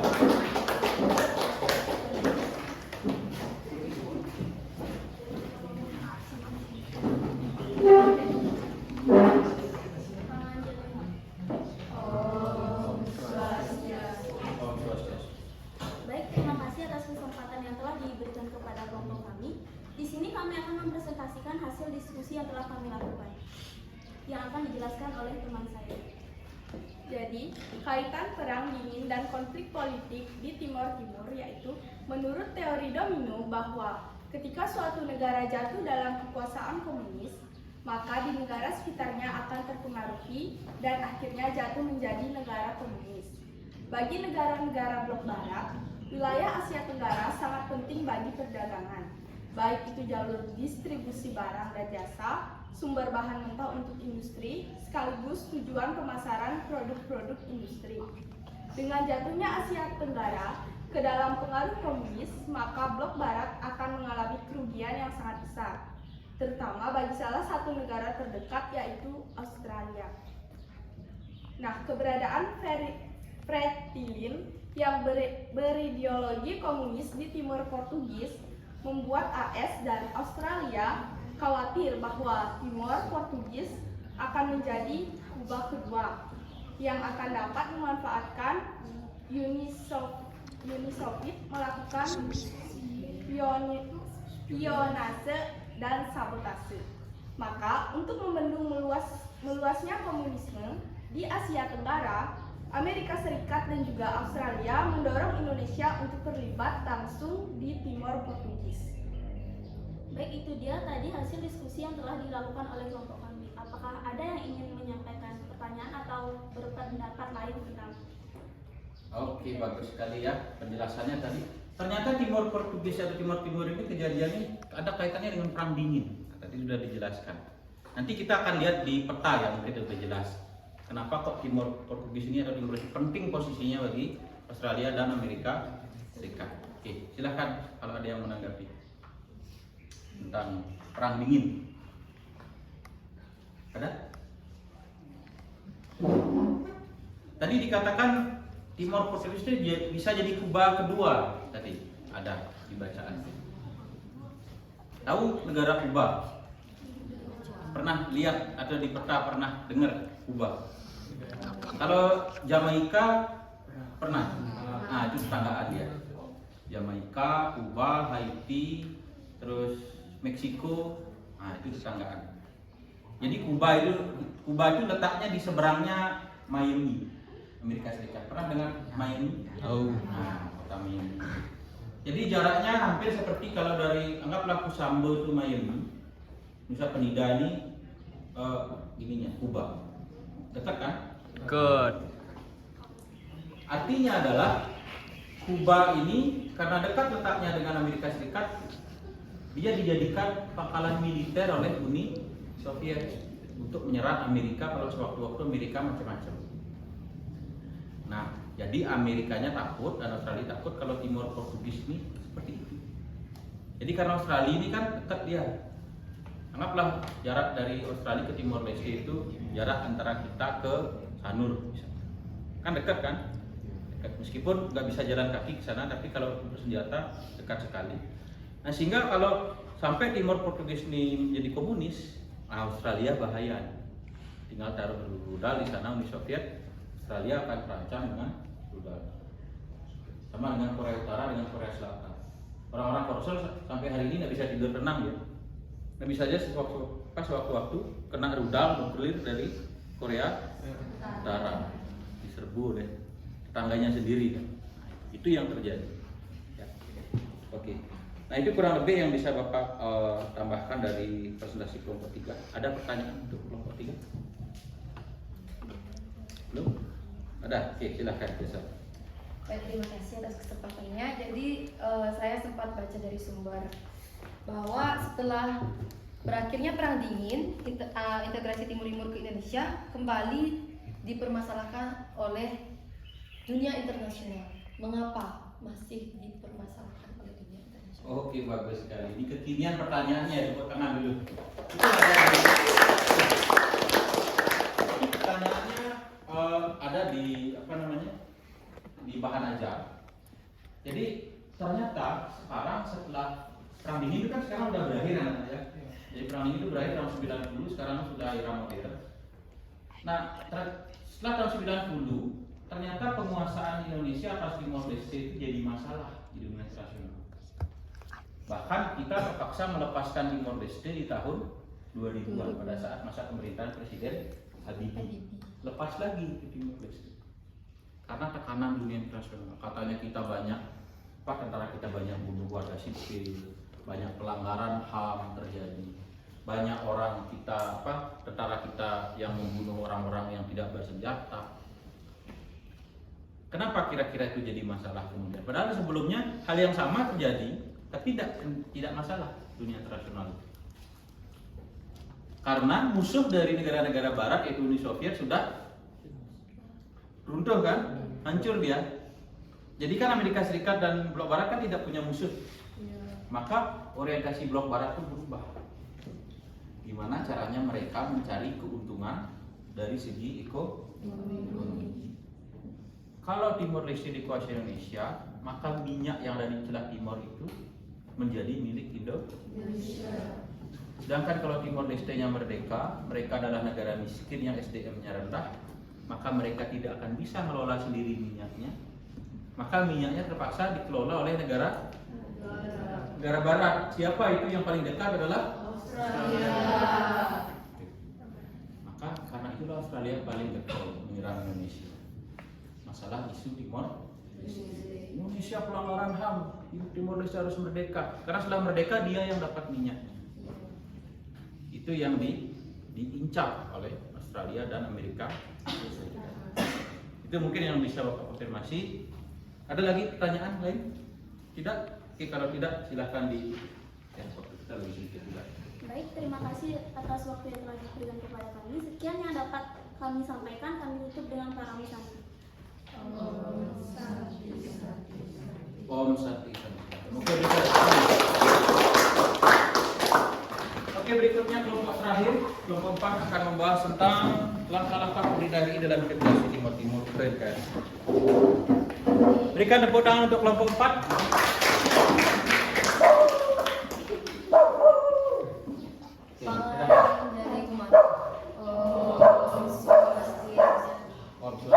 Terima kasih atas kesempatan yang diberikan kepada kelompok kami. Pertama-tama perkenalkan nama saya Komandan Cahaya Pamisela bersama rekan-rekan saya. Perkenalkan nama saya Nikada Raja Sarjana. Perkenalkan nama saya Nikada Ibi Beratusna. Perkenalkan nama saya Kada Ibi Dewi Sanusita. Perkenalkan nama saya Eko Mandir Yogyaknya. Baik, jadi di sini kami akan menyampaikan materi mengenai langkah-langkah pemerintah RI dalam usaha integrasi wilayah Timur Timur ke NKRI. Jadi ada dua faktor yang mendorong pemerintah RI melakukan integrasi Timur Timur ke NKRI. Yang pertama yaitu Deklarasi Balibo pada tanggal 30 November 1975 yang merupakan pernyataan kesepakatan 4 partai untuk bergabung ke Indonesia. Yang kedua yaitu desakan dari USA dan Australia karena tidak ingin Timur Timur menjadi negara komunis. Karena jika hal itu terjadi, maka USA dan Australia akan mengalami kerugian. Selanjutnya akan dijelaskan oleh rekan saya. Dan dari dua faktor ini, mendorong pemerintah Indonesia untuk melakukan operasi militer dengan nama Operasi Seroja mulai tanggal 7 Desember 1975 yang bertujuan untuk menghancurkan kekuatan Fretilin dan memenuhi permintaan Deklarasi Balibo dan mengeluarkan Undang-Undang Nomor 7 Tahun 1976 yang menyatakan bahwa Timor Timur adalah bagian dari Indonesia dan secara resmi menetapkan daerah tersebut sebagai provinsi daerah tingkat 1 yang ke-27 dari NKRI yang ditandatangani oleh Presiden Soeharto. Baik, sekian yang bisa kami sampaikan dan kami buka sesi tanya jawab. Oke, terima kasih ya. Jadi penjelasannya cukup singkat, padat dan jelas dari kelompok 4. Tadi mereka menyajikan tentang bagaimana langkah-langkah pemerintah RI dalam mewujudkan integrasi atau penyatuan wilayah Timur Timur ke Indonesia. Tadi yang pertama poinnya ada Deklarasi Balibo. Deklarasi Balibo itu adalah deklarasi atau pernyataan yang menyatakan bahwa wilayah Timur Timur menjadi bagian dari wilayah NKRI. Jadi itu permintaan dari 3 partai, 4 partai ya, UDT, APODT, Kota, Prabalista. Sedangkan yang tidak ikut adalah hanya Fretilin. Karena Fretilin sebelum itu sudah melakukan proklamasi kemerdekaan secara sepihak. Ya, gerakan mendirikan negara Timor Leste, tapi tidak ada yang mengakui. Disambut dengan Deklarasi Balibo yang menyatakan bahwa Timor Leste gabung ke NKRI. Ditambah lagi ada desakan dari 2 negara tadi, Amerika Serikat dan Australia. Bahkan Presiden Amerika Serikat datang langsung ke Indonesia menemui Presiden Soeharto membahas masalah itu. Beliau datang menegaskan kepada Presiden Soeharto, kamu harus rebut itu Timor, jadikan wilayah Indonesia. Kalau tidak, menjadi komunis, negaramu akan hancur. Maka Presiden Soeharto kemudian mengambil tindakan tegas dengan melakukan operasi militer yang diberi nama Operasi Seroja. Tahu Seroja itu? Pernah lihat bunga seroja?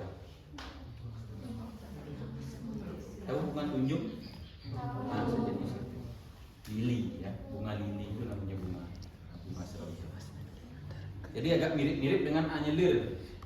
Nah, makanya berarti diharapkan operasi militer ini akan membawa kedamaian bagi Timor.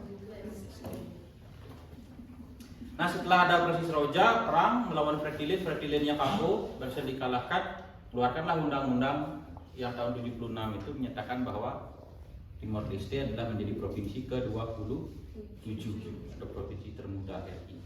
Saat itu ya, sekarang kan kita sudah banyak sekali provinsinya, 34 kalau tidak salah. Dengan Papua ini pisah lagi jadi 3 provinsi. Oke, ada yang ditanyakan terkait dengan itu? Sudah jelas ya? Sudah jelas kira-kira, atau ada yang bertanya boleh daripada nanti di belakang setelah pembelajaran baru ini apa ya? Jelas ya? Oke, baik kalau sudah jelas silahkan ditutup presentasinya. Baik, sekian yang bisa kami sampaikan. Terima kasih atas perhatiannya dan kami tutup dengan para santi. Om Santi Santi Santi. Om Santi. Oke, berikan tepuk tangan untuk baiklah.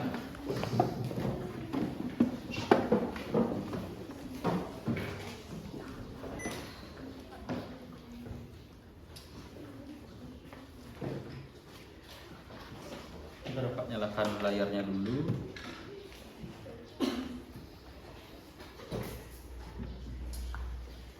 Oke, anak-anak, jadi kita ke fase berikutnya. Terima kasih tadi di fase 4 kalian sudah mempresentasikan dengan baik.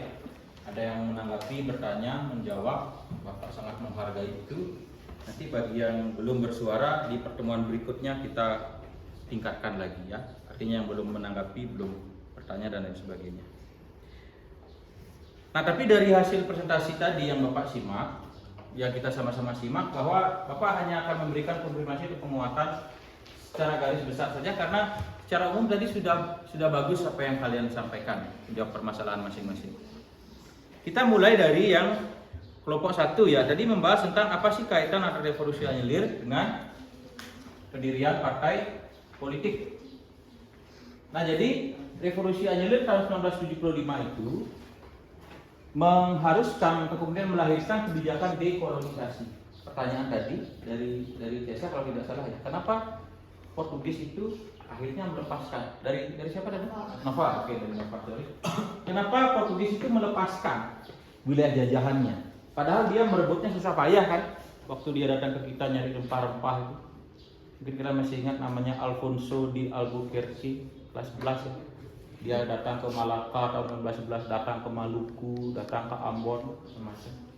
Susah payah mereka ke kita, tapi mereka lepas. Kenapa? Karena mereka ikut dalam organisasi PBB, di mana salah satu isi piagam PBB itu adalah menentang yang namanya penjajahan. Berarti sebagai anggota PBB dia harus menghilangkan yang namanya penjajahan itu. Maka dilepaskanlah wilayah-wilayah tanah jajahannya. Tapi dilepaskan itu tidak ditinggalkan begitu aja. Artinya mereka melakukan transisi, menyiapkan agar negara itu menjadi negara yang merdeka. Caranya bagaimana? Nah, yang pertama itu dengan mengizinkan berdiri partai dulu sebagai kendaraan dan demokrasi tadi yang nantinya akan menjadi negara merdeka. Nah, kemudian dari kebijakan dekolonisasi ada izin berdirinya partai, maka berdirilah partai-partai politik Timor Portugis. Itu ada lambang-lambangnya. Yang ini itu ada Fretilin, itu lambang Fretilin yang pakai pecut ya. Kemudian UDT, Apodeti, Trabalista dan Kota ini Bapak tidak ketemu lambangnya di ini. Pak hanya tulisan saja. Jadi itu 5 partai yang berdiri. Kemudian yang kedua, kelompok 2 membahas tentang apa sih penyebab munculnya krisis politik. Nah, ini lanjutan dari yang tadi, bahwa dari 5 partai yang lahir itu tidak semua memiliki ideologi atau tujuan yang sama. Ada UDT, Apodeti, Kota dan Trabalista ini mereka ingin Timor Leste ini merdeka, tapi pelan-pelan. Pelan-pelan dia berproses sesuai dengan apa yang direncanakan Portugis. Tapi kemudian berubah ketika Apodeti dan UDT ini didekati oleh intelijen RI. Makanya selain Fretilin, keempat partai ini nanti akan mendeklarasikan yang tadi kelompok 4 deklarasi Balibo, kecuali Fretilin. Karena Fretilin dari awal sudah menginginkan Timor Leste itu merdeka. Nah, ini tentara Fretilinnya pakai baret merah. Jadi mereka ingin Timor Leste itu menjadi negara merdeka. Nanti Bapak sampaikan kronologinya. Nah, sehingga perbedaan antara mereka itu kemudian menjadi persaingan untuk mencapai tujuan masing-masing menjurus pada kekerasan fisik dan perang saudara. Jadi masing-masing partai itu punya pasukan sendiri-sendiri. Nah, kemudian hal ini juga menyebabkan perhatian dunia internasional. Nah, sesuai dengan teori domino, kalau kita main dom atau domino, itu kan kartunya nyambung ya. Nah, ketika ada satu negara yang jatuh dalam pengaruh komunis, negara lain yang ada di sampingnya atau di sebelahnya rawan menjadi negara komunis. Nah, sehingga kalau kita lihat di peta, Timor Leste itu di sini anak. Ini Australia, ini Indonesia. Amerikanya kan jauh ya. Tapi Australia adalah sekutu Amerika atau termasuk blok Barat. Sehingga kalau ini komunis di sini, ini dijadikan tempat naruh rudal sama Uni Soviet. Sehingga Australia terancam, Indonesia juga terancam, begitu juga negara-negara lain di Asia Tenggara yang termasuk sekutu dari Amerika Serikat, termasuk kawan-kawannya dia, semua terancam. Nah, oleh karena itu, maka Amerika Serikat dan Australia berusaha mati-matian agar Timor Leste ini tidak jadi negara komunis. Karena mereka ingin Asia Tenggara ini aman dari komunis. Setelah Vietnam yang sudah komunis, kalau sampai Timor Leste komunis, tinggal nunggu Indonesianya komunis. Kan sesuai dengan teori domino tadi.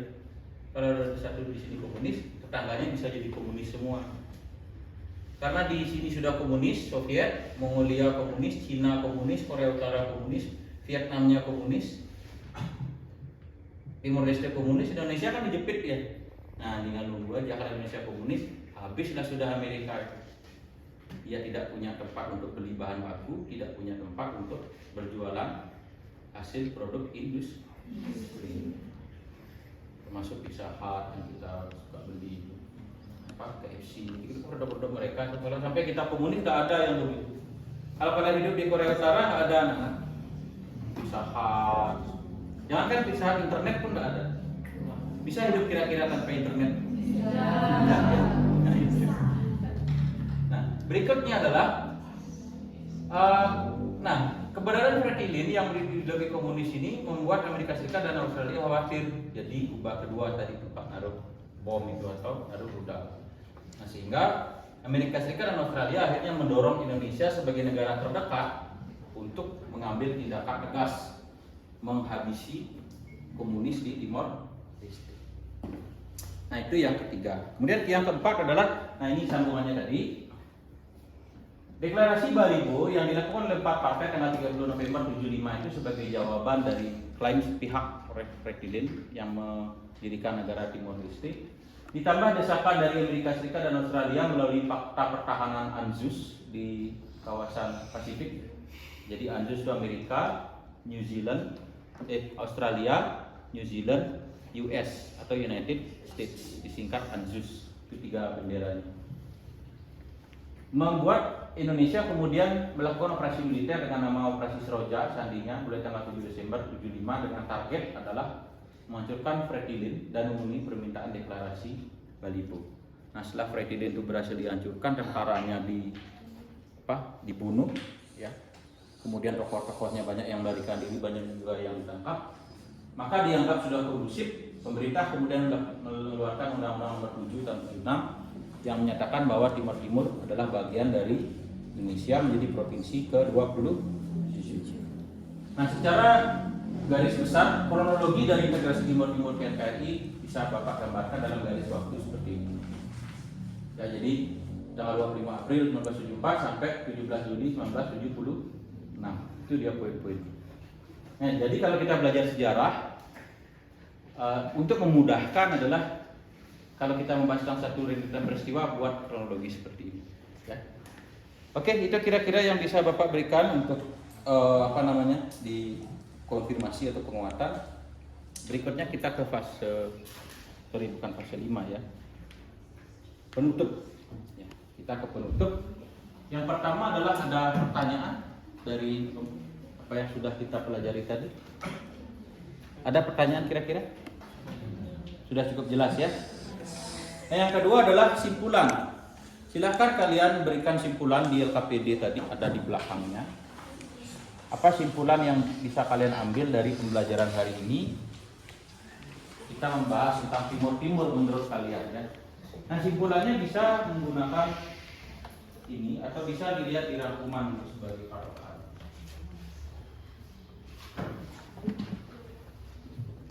Jadi simpulan pembelajaran kita pada hari ini adalah bagaimana kita belajar tentang wilayah Timor Leste yang mulanya bukan wilayah NKRI, tapi karena dia mengalami gejolak politik di tahun 70-an itu, maka kita mengambil langkah untuk menyelamatkan Indonesia dari pengaruh komunis dengan cara menyatukan wilayah Timor Leste menjadi wilayah NKRI. Ya, itu berhasil dari tahun 76 bertahan sampai tahun 2000-an saat pemerintahan Habibie. Paling tidak adalah meskipun sampai sekarang masih kontroversi, kita dikatakan melakukan pelanggaran HAM, tapi itu menyelamatkan Indonesia. Bayangkan kalau Timor Timur menjadi negara komunis saat itu, maka kita akan kembali mengulang di masa G30S. Akan terulang lagi peristiwa itu. Nah, kemudian apa makna yang bisa kita pelajari dari pembelajaran hari ini terkait dengan Timor Timur adalah bagaimana kita kemudian memaknai perjuangan para pemimpin kita, khususnya Presiden Soeharto saat itu, mengambil pilihan yang sulit. Jadi dalam hidup ini anak-anak ya, dalam hidup ini kalian akan ketemu suasana atau sesuatu atau situasi di mana tidak ada pilihan yang bagus. Pernah nggak ketemu situasi, kalian harus milih tapi nggak ada pilihan yang bagus? Pernah ya? Pilihlah yang paling bagus di antara yang terburuk. Pilihlah pilihan yang paling bagus di antara pilihan terburuk. Nah, itu yang harus kita pelajari dalam hidup. Jadi, kita dalam menghadapi hidup itu ada sesuatu atau situasi yang mengharuskan kita milih meskipun itu tidak ada yang bagus, tapi pasti di antara pilihan itu ada yang paling bagus. Nah, berikutnya Bapak umumkan kelompok terbaik untuk hari ini. Nah, setelah tadi presentasi ke depan, kemudian juga anggota kelompoknya menanggapi kelompok lain, maka Bapak umumkan kelompok terbaik untuk hari ini adalah kelompok 4.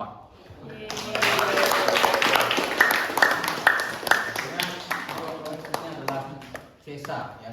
Akhir sekali tadi memberikan pertanyaan, menanggapi, dan saat dia presentasi tidak ada yang bertanya, berarti penyampaiannya sudah cukup jelas, ya. Baik, berikutnya kita ke refleksi pembelajaran. Bapak sebenarnya sudah siapkan lembar refleksi, nanti mungkin kita akan isi setelah pembelajaran ini berakhir. Tapi secara garis besar, mungkin dari kalian mau menyampaikan masukan kepada Bapak refleksi pembelajaran bagaimana pelajaran hari ini tentang kekurangan, apa yang harus kita perbaiki ke depan. Mungkin ada yang mau menyampaikan? Silakan. Aris, mungkin apa refleksi pembelajaran kita hari ini yang kurang? Menurut saya sih Pak, pembelajaran hari ini sangat menarik karena belajar itu menggunakan media. Kalau kekurangan sih mungkin karena waktu aja sih Pak. Karena waktu. Iya. Oke. Terima kasih Aris, berikan tepuk tangan. Yang lain Aris sudah memberikan. Mungkin ada silakan. Menurut saya sudah bagus menggunakan media proyektor sebagai media pembelajaran, dan kalau kurangnya mungkin sama seperti Aris dari segi waktu juga. Dari segi waktu. Ya. Kurang banyak apa kurang sedikit? Dikurangi apa harus ditambah gitu maksudnya? Dikurangi. Dikurangi. Oh, dikurangi. Terlalu lama berarti ya. Oke. Nggak apa-apa. Terima kasih.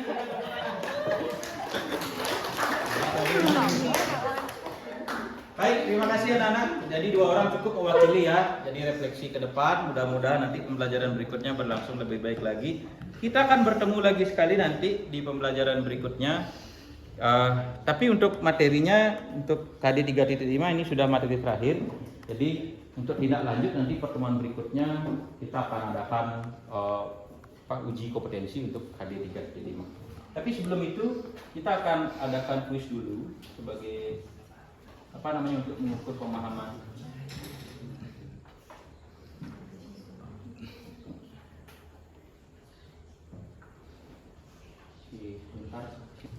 Oke, Oke, baik anak-anak. Jadi berikutnya adalah kita akan mengadakan kuis. Nah, silahkan kalian klik ya sebentar dulu.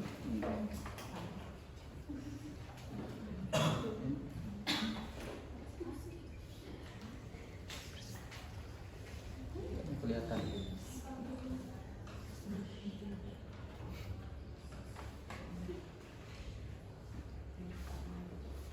Oke, kalau gitu Bapak kirim di grup saja ya. Ini tidak mau terlihat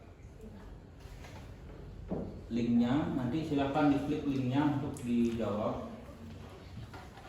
Soalnya ada 5 soal objektif. Sebentar ya. Dibuka.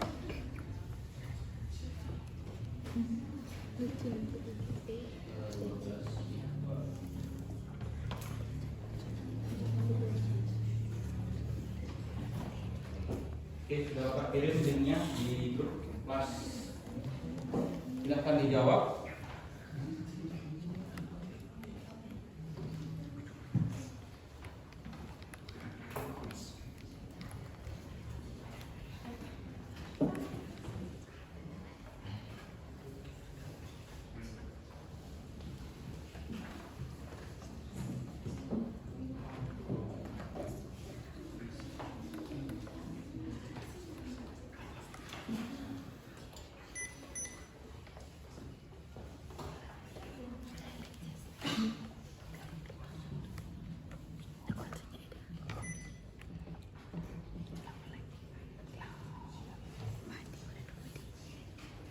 Oke, anak-anak, Bapak lihat sudah ada yang kirim ya sudah ada yang kirim di sistem. Dan dari hasilnya juga Bapak lihat sudah ada yang betul semua, ada yang salah satu. Jadi secara garis besar Bapak rasa sudah menguasai dari pembelajaran kitab. Tingkat kalian untuk menguasai pembelajaran sudah bagus. Baik anak-anak, karena tesnya juga sudah, post tesnya, maka untuk pembelajaran hari ini Bapak cukupkan dulu sampai di sini. Untuk berikutnya sebagai tindak lanjut silahkan kalian pelajari pembelajaran kita, cara pembelajaran materi kita dari 4 pertemuan. Pertemuan ini, pertemuan yang minggu lalu, termasuk pertemuan yang 2 minggu dan sebelumnya. Jadi 4 pertemuan itu silahkan dibaca-baca lagi. Berikutnya kita akan adakan uji kompetensi di pertemuan selanjutnya. Sepakat kira-kira ya? Oke. Baik, kalau begitu karena sudah tidak ada pertanyaan dan waktu juga sudah habis, mari kita akhiri pembelajaran hari ini dengan berdoa bersama dan mengucapkan salam. Silakan dipimpin doanya.